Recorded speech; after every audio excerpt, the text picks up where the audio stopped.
Whoa, I feel like David Letterman behind the desk here. It's kind of cool.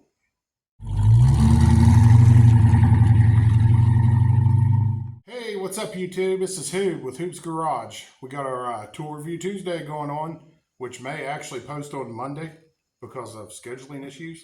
But anyways, first of all, I know usually for my tour reviews, we're over at the workbench and I'm usually behind the camera doing the talking. But I felt like I needed to be in front of the camera for this part of the video because I really wanted to say thanks to all the subscribers. Not just the subscribers, the viewers in general. We finally hit 500 subscribers, which is awesome. I just want to say thanks for that. I was all excited. I thought I was going to start making money with my videos because YouTube sent me this thing. It said I was eligible to earn. And the more I looked into it, it was kind of like I could offer this channel membership thing, which is basically asking you all to pay to watch my videos that you're already watching for free. And I am not about that at all.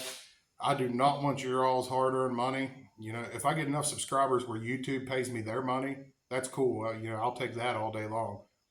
But I do not want money from the subscribers. That's just not something I'm all about. So just wanted to say thanks for that. And like, if I have to have a channel membership to move on to the next level, that is the only way I would ever do anything like that. Because like I said, don't want your all's hard-earned money to watch my videos. That's one thing you'll never hear me ask for on this channel. So just really wanted to say thanks for that. The channel's growing just a little bit slower than what I thought it would have. I really, truly think YouTube kind of hides some of my videos because of my political views, which I try to be quiet about, but they still usually end up coming out. And I'm not going to say anything. Let's just say I don't agree with the current politics we have. Let's put it that way. So y'all can decipher from that whatever you want to. So I try to be quiet because my YouTube channel is so small. YouTube could just get rid of me and nobody would really ever know. So, I mean, get rid of my channel. But yeah, I just wanted to say thanks for that. So this week's tour review is going to be about Icon Tools because that seems to be blowing up the internet right now. And it's all because of the whole Snap-on versus Icon thing, which I really can't weigh in on because I'm not a professional. I'm just some idiot that messes around in his home garage here with my cars, my tractors. I don't know if you can see it back there. It's back there somewhere. So I really, can't weigh in from a professional aspect, and I can't say anything about Snap-on because I've never touched a Snap-on. But it seems like if you do like Icon, if you say, well, I think Icon's pretty cool, you just immediately, it's like illegal to say that in the tool community. People just blow up, oh, Snap-on's way better. Well, it costs 8 times as much. It should be. What kind of flex is that? But anyways, like one thing I will try to weigh in for the professionals out there, and this is probably going to go down a little bit of a political rabbit hole. The one thing I could see where Snap-on could benefit a professional mechanic is it'd be a good way for you to stay debt free instead of owing thousands and thousands of dollars in tools, because the way it is right now, I'm pretty sure the government wants you in debt because broke people are easier to control than non-broke people. That's my opinion. And I really don't feel like you should be going in debt to do your job. I feel like that's your employer's problem, but I can't change that. And it's been that way for years. So it's not like they're ever going to start buying your tools or anything. So nothing I can change about that. But, when you're swimming in debt, your employer can tell you what to do. The government can tell you what to do because you need the money. You might end up taking certain medicines in the arm that you don't want to take just to keep a job. And did I mention YouTube, why I think YouTube shadow bans me? So anyways, I just think it's a good way to stay debt free. I really don't think you should put that much of your personal money into your work tools. I know you need them to make, unless you're self-employed. I know you need the tools, but I really feel like these cheap tools can get the job done. And you don't have to answer to nobody, because that seems to be what's wrong with this country. I think there's a lot of people having to do a lot of shit that they don't want to do, all because they're broke. And, I think the government's trying to keep us broke. There's too many people saying, yes, sir, when they should be saying, F you, is my opinion. But anyways, I know, you got to do what you got to do to feed your family. So I just wanted to throw that out there. But Luckily I'm in a position where I'm not well off by any means, but I am just debt free. So to hell with them. But anyways, so let's move on to my thoughts about Icon stuff. This is the Icon stuff I do have. This was the very first Icon thing I ever bought. Got the large set of metric wrenches. I bought them because they take right back off at 20, where most of my sets left off at 19, which that's where a typical set ends. There's nothing wrong with ending at 19. But Icon does this no skip sizing. So you don't miss anything, even in the lower sets, which I already have plenty of smaller wrench, or 19 down. I have several sets of those. If I didn't have any, I would be buying Icon. That's how much I like this stuff. It's pretty sweet. I really like that no skip sizing. And let's see, so that was my first Icon purchase I ever had. I love these. I think I've only used the 22 and the 20. I haven't had no, I used the 24 for something. I can't remember what it was. So that's one thing I really like about Icon is their no skip sizing. And then the second thing I ever bought was I wanted a long flex head ratchet that had kind of a fine tooth. These are 92, so I bought this. I was really, really happy with this. I thought, man, I'd like to have the rest of that set. So I didn't actually get the whole set, but I ended up getting the 1/4 inch and the 3/8. And the 3/8 long one quickly became my go-to ratchet. It seemed like no matter what I was doing, I was always grabbing this ratchet. But sometimes that long handle can be a little bit too long. So just recently, and the 1/4 inch, I really liked it. I loved it. So I've used it a lot too. So my most recent Icon purchase, I picked up the shorter 3/8 flex head. And I've only had this a couple weeks, but I'm really looking forward to this one probably becoming my quick go-to ratchet. Definitely like that thing. And my most recent purchase of Icon was I needed a set of stubby metrics. I didn't have any, and I was really running into a lot of situations I needed them. Awesome. Love them. Got a sweet finish to them. Really nice. Now, Icon comes in a very nice usable case too. The only downfall is if you have a small toolbox, like I got the orange US General here with some towels on it so I don't scratch the top of it. But these really take up a lot of room. If you got one of the big boxes, whether Icon, whatever kind of box you got, Snap-on, Craftsman, don't matter.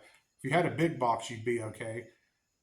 But these cases really take up a lot of room in a small toolbox. And I still appreciate the fact that they send us, these awesome cases, but they just don't work real good for my application. I'm probably going to end up just putting them in there, in another wrench holder or something. So that's what I have of Icon. I really like it. I don't understand why Icon gets the hate. I mean, I don't know if it's because they try to copy Snap-on on purpose. I mean, I will admit, they do try to make this stuff look like Snap-on. So I don't know if that's where the hate comes from or what. But what I don't understand is for years we had Craftsman, Cobalt, Gear Wrench, all the other things. Gear Wrench has a huge cult following. There's a ton of people like Gear Wrench. And I like Gear Wrench too. I've got a lot of Gear Wrench ratchets and I've got some ratcheting wrenches and I have no complaints. They're good tools. But it's always been okay to like Craftsman, Cobalt, and all that other stuff. But it's like illegal in the tool community to like Icon. And that's one thing I never really understood.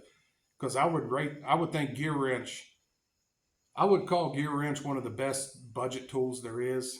Non-tool truck brand. I really think it's pretty good quality. And since Icon came out, I would put Icon right there with the Gear Wrench quality. And people get really tore up over that, and I don't know why, because I mean, it's got a really smooth feel to it. It really feels like Gear Wrench quality to me. Like I said, I've never touched Snap-on, so I don't know if it's up there with Snap-on quality. I can't weigh in on that. So if you do, if you've got any ideas about why people may hate Icon so much, even though it's okay to like other tool brands, drop it in the comment section down there. Drop any comment section. Like, dislike, hate comments, anything down there. It all counts as hate comments are just as good as non-hate comments. Still helps grow the channel. But yeah, I really don't understand why Icon gets a hate.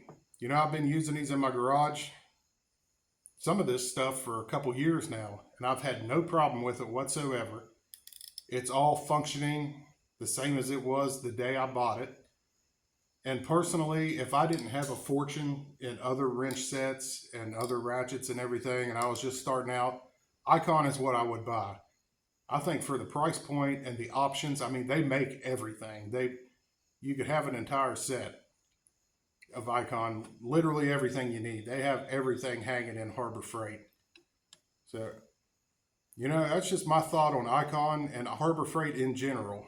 I really think Harbor Freight has stepped their game up in the last few years, last 5, 10 years.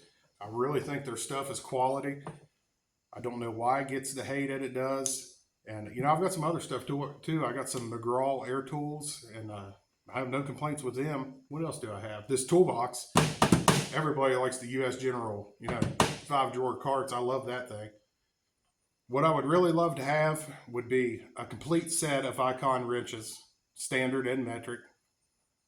I may just crack and buy them someday, even though I already have plenty of other wrenches. It's really kind of a waste of money. I'm kind of throwing myself into what I was just preaching about earlier, trying to save as much money as possible.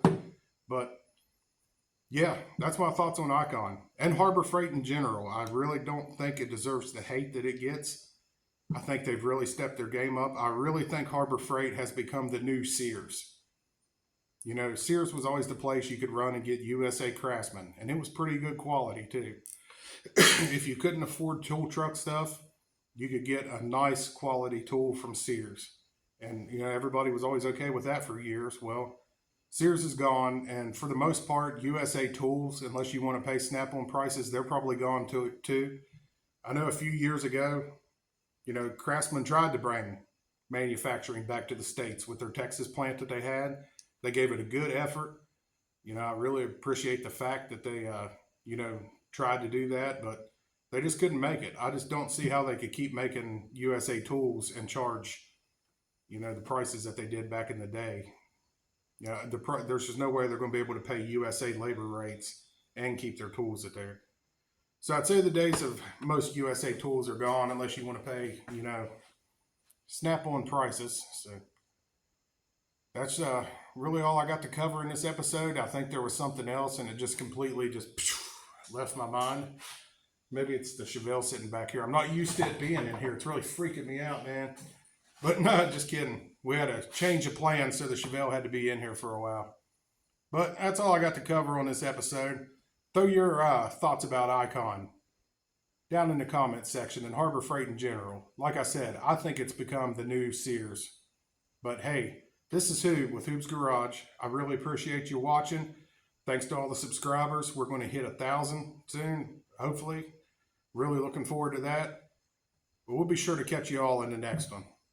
We'll see y'all.